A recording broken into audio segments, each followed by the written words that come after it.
Welcome to AG chemistry. आज हम बात करेंगे सोइल कोलाइड्स पार्ट 4, जिसमें हम पढ़ेंगे अकार्बनिक एवं कार्बनिक कोलाइड्स में अंतर। इससे पहले वाले वीडियो में सोइल कोलाइड्स पार्ट 1, 2 और 3 आपने वो अगर नहीं देखा है तो डिस्क्रिप्शन में जाके वो वीडियो देख सकते हो। तो चलो शुरू करते हैं अकार्बनिक एवं कार्बनिक कोलाइड्स में अंतर। तो सबसे पहले आप इस प्रकार के दो कॉलम डाल लीजिए, अकार्बनिक मृदा कोलाइड, और दूसरे कॉलम में आप डाल लीजिए कार्बनिक मृदा कोलाइड्स। इसमें हम अंतर पढ़ेंगे। इसका पहला अंतर है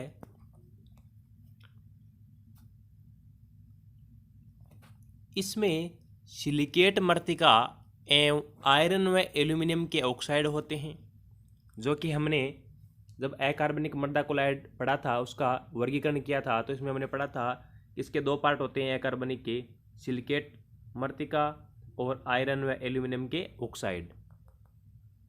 और कार्बनिक मृदा कोलाइड में क्या होता है, इसमें ह्यूमस होता है। दूसरा इसका अंतर है इसकी संरचना सिलिका, एल्यूमिनियम, आयरन व ऑक्सीजन तत्वों से मिलकर बनी होती है। किसकी संरचना, अकार्बनिक मृदा कोलाइड की या सिलिकेट मृदा की। जबकि कार्बनिक मृदा कोलाइड की जो संरचना होती है वो कार्बन, हाइड्रोजन व ऑक्सीजन से मिलकर बना होता है। तीसरा इसमें अंतर है ये खनिज पदार्थ होते हैं, क्योंकि ज़मीन में या मिट्टी में पाए जाते हैं, ये खनिज पदार्थ होते हैं। जबकि ये कार्बनिक पदार्थ होते हैं, यानी मृत पेड़ पौधे या जीव जंतुओं के अवशेष होते हैं। इसका चौथा अंतर है इसकी धनायन विनय क्षमता एवं जल धारण क्षमता कम होती है, लेकिन कार्बनिक मृदा कोलाइड में धनायन विनिमय क्षमता एवं जल धारण क्षमता अधिक होती है। अगला अंतर है इसमें ऋणायन का स्रोत OH है, जबकि कार्बनिक मृदा कोलाइड में ऋणायन का स्रोत COOH, OH- एवं फिनोलिक समूह होता है, ऋणायन का स्रोत। और छठा इसमें अंतर है इसमें धनायन विनिमय क्षमता 3 से 100 सेंटीमोल प्रति केजी होती है, और इसमें धनायन विनिमय क्षमता 150 से 300 सेंटीमोल प्रति केजी होती है। हमने इससे पहले फोर्थ पॉइंट में देखो हमने पढ़ा था कि धनायन विनिमय क्षमता इसमें कम होती है, कितनी है, 3 से 100। और इसमें पढ़ा था कि धनायन विनिमय क्षमता क्या होती है, अधिक होती है, कितनी होती है, 150 से 300। यानी कार्बनिक मृदा कोलाइड के अंदर क्या होता है, जो धनायन विनिमय क्षमता होती है वह अकार्बनिक मृदा कोलाइड की अपेक्षा अधिक होती है। इसमें अधिक होती है धनायन विनिमय क्षमता, इसमें कम होती है।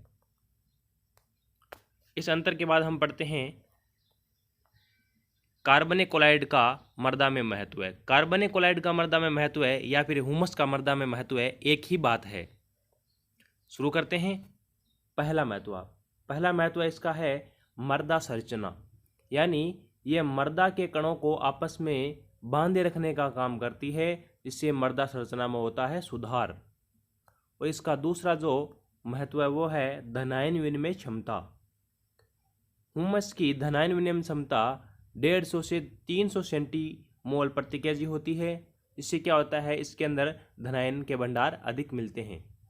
ह्यूमस धनायनों का भंडार होता है एवं उनका निक्षालन रोकता है। निक्षालन का मतलब है ये धनायनों को अपनी सतह से नीचे जाने नहीं देता है, जिससे पौधों को अच्छी मात्रा में पोषक तत्व मिल जाते हैं। अगला ह्यूमस या कार्बनिक कोलाइड का महत्व है मृदा ताप।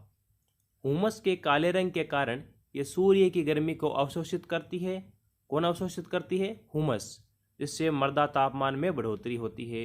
सर्दियों में क्या होता है, पौधे अत्यधिक सर्दी के कारण वृद्धि नहीं कर पाते हैं, लेकिन सूर्य की हल्की गर्मी को ये जो काला रंग होता है ह्यूमस का, वो अपनी ओर क्या करती है, अवशोषित करती है, जिससे मिट्टी का तापमान बढ़ता है और पौधों की वृद्धि आसानी से हो जाती है।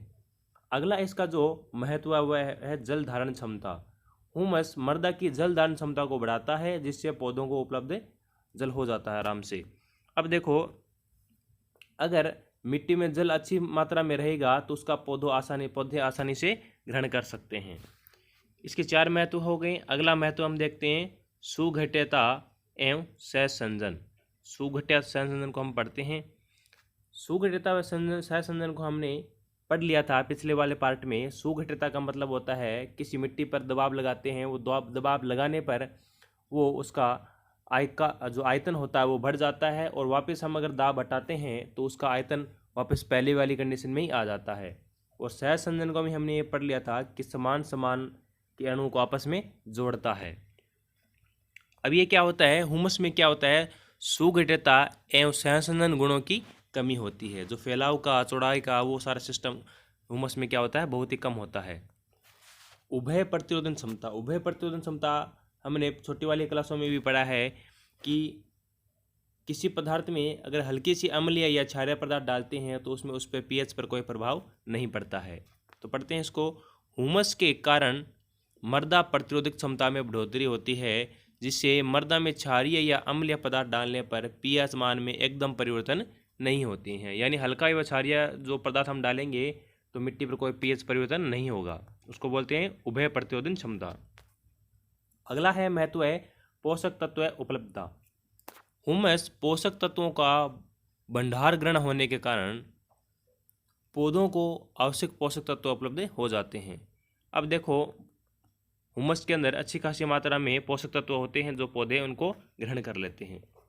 इसके बाद हम पढ़ते हैं बहुत ही महत्वपूर्ण टॉपिक, वो है कि मृत्तिका या कले कणों पर आवेश की उत्पत्ति किस प्रकार से होती है।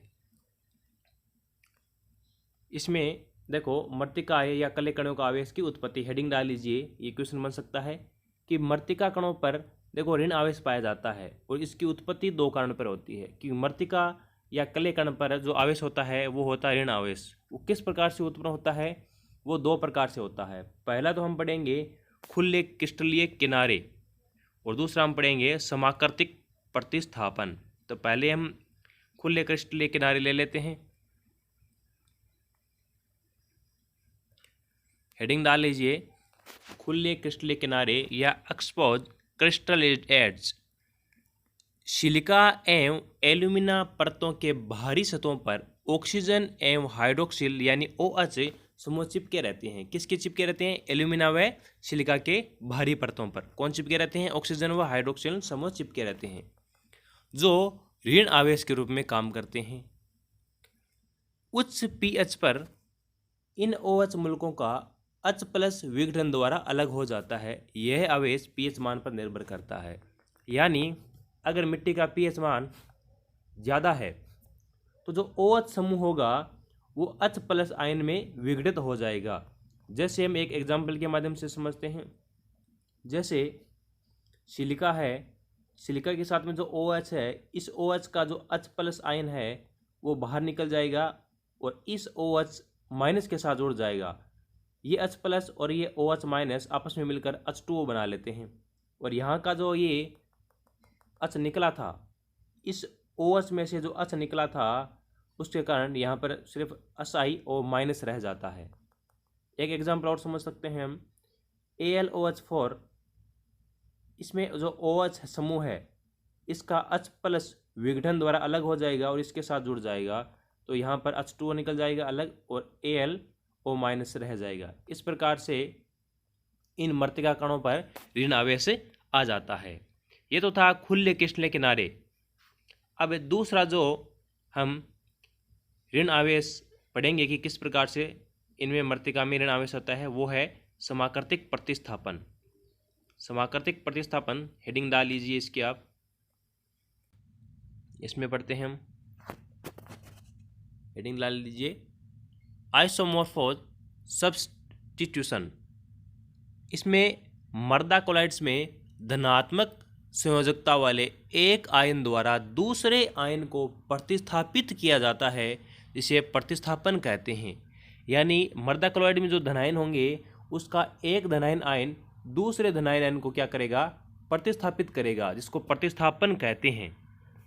एक उदाहरण के माध्यम से समझते हैं कि मृत्तिका के Si4+ का प्रतिस्थापन Al3+ होने से ऋण आवेश रह जाता है। यहाँ इसको समझिए, जैसे मृत्तिका के Si4 का प्रतिस्थापन कौन करेगा, Al3+ करेगा। Si4+ का प्रतिस्थापन करेगा Al3+। इसमें अंतर क्या है, देखो इसमें देखो ऑक्सीजन के साथ में 2 ऋण आवेश है, इस ऑक्सीजन के साथ में 2 ऋण आवेश है। टोटल जो ऋण आवेश हो गया वो हो गया 4, और सिलिका के ऊपर जो धन आवेश है वह 4 प्लस के 4 आवेश और माइनस के भी 4, तो क्या हो गया, इसमें किसी भी प्रकार का आवेश नहीं है, आवेश रहित, सिलिका परत आवेश रहित। लेकिन इसका प्रतिस्थापन Al3+ करने से क्या हो गया, देखो इसके 2 माइनस और 2 माइनस कितने हो गए, 4 माइनस हो गए, इसके भी 2 माइनस 4 माइनस हो गए। लेकिन एल्यूमिनियम 3+ प्लस के 3 है और माइनस के कितने हो गए 4, तो इसके अंदर -1 एक ऋणावेश रह जाएगा।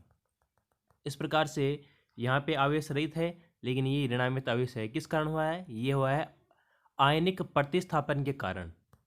तो इस प्रकार से भी समाकृतिक प्रतिस्थापन के कारण भी क्या होता है, ये मृत्तिका कणों पर ऋणावेश होता है। अब इस चैप्टर के हम कुछ महत्वपूर्ण प्रश्न पढ़ेंगे।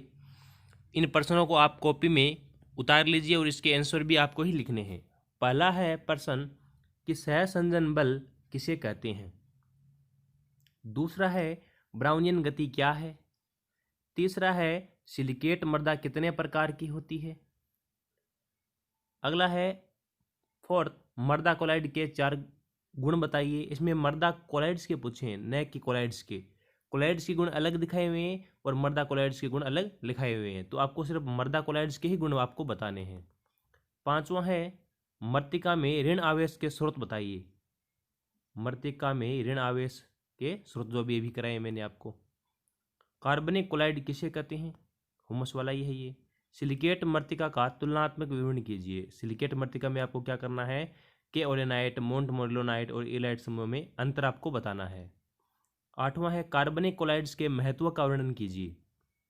कौन कौन से महत्व हैं, केओलिनाइट, मोंट मोरिलोनाइट तथा इलाइट समूह की संरचना सूत्र व पंक्ति संरचना लिखिए। ओनली फॉर आप इसकी क्या करनी है, संरचना सूत्र लिखना है आपको और पंक्ति संरचना लिखनी है आपको। अकार्बनिक तथा कार्बनिक मृदा कोलाइड में 4 अंतर, 6 अंतर लिखवाए थे मैंने, आपको सिर्फ 4 अंतर ही करने हैं। और आपने अभी तक इस चैनल को सब्सक्राइब नहीं किया है तो इस चैनल को आप सब्सक्राइब ज़रूर कर लेना, ताकि नोटिफिकेशन आपको जैसे मैं वीडियो डालूँ मिल जाए।